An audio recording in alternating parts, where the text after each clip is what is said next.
ഇന്നത്തെ ക്ലാസ് അടിപൊളിയായിരുന്നില്ലേ? അടിപൊളിയായിരുന്നു. ഉസ്താദിനൊരു സംശയം ചോദിക്കാം, എന്നോട് മറന്നുപോയി. എന്ത് സംശയം? അത് ഒരു കുട്ടി സോഷ്യൽ മീഡിയയില് പറയുന്ന ഒരു കാര്യമാണ്.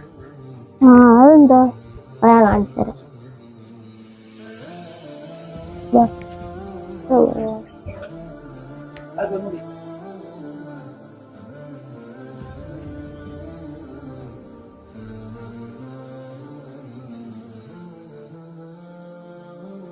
ഞാൻ മദർസയിൽ 6ാം ക്ലാസ് വരെ പോയ ഒരാളാണ്. പക്ഷെ മദർസയിൽ എന്നെ പഠിപ്പിച്ച കുറെ കാര്യങ്ങളുണ്ട്. അതൊക്കെ ഇപ്പൊ എനിക്ക് ആലോചിക്കുമ്പോ ദേഷ്യം പിടിക്കാൻ എന്താ ഉള്ളത്?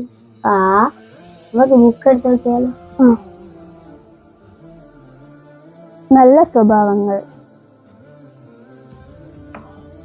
നന്മ അധികരിപ്പിക്കുക, നല്ല വാക്ക് പറയുക, സംസാരം കുറക്കുക, നന്ദിയുള്ളവനാവുക, ഹൃദയം സംശുദ്ധമാവട്ടെ. അസൂയ, അഹങ്കാരം, അത്യാഗ്രഹം, കോപം ഇതൊക്കെ മനസ്സിന്റെ രോഗങ്ങളല്ലേ? ഇതൊന്നും നമ്മുടെ സ്വഭാവത്തിൽ ഉണ്ടായതെന്നല്ലേ നമ്മളോട് പറഞ്ഞത്? ക്ഷമയാണ് ജീവിതം. ക്ഷമ ഈമാനിന്റെ പകുതിയാണെന്നല്ലേ നബി സല്ലല്ലാഹു അലൈഹി വസല്ലം നമുക്ക് പറഞ്ഞു തന്നത്. ലജ്ജിക്കുക, മനുഷ്യനാവുക. നമുക്ക് ജീവിതത്തിലെ എല്ലാ കാര്യത്തിലും ലജ്ജ ഉണ്ടാവണം. വലിയ പാപങ്ങൾ, മോഷണം, കൊലപാതകം, വ്യഭിചാരം ഇതൊക്കെ ഇസ്ലാമിൽ വലിയ തെറ്റാണെന്നല്ലേ നമ്മൾ പഠിച്ചത്? സത്യവിശ്വാസിയുടെ വേഷവിധാനം.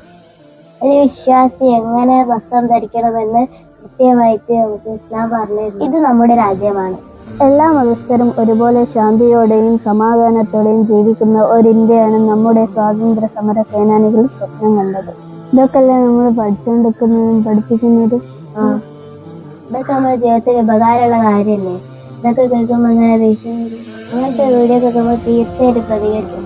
ഉറപ്പായിട്ടും. എന്നാ ഞാൻ പോട്ടെ, സമയമായി. അസ്സലാമു അലൈക്കും.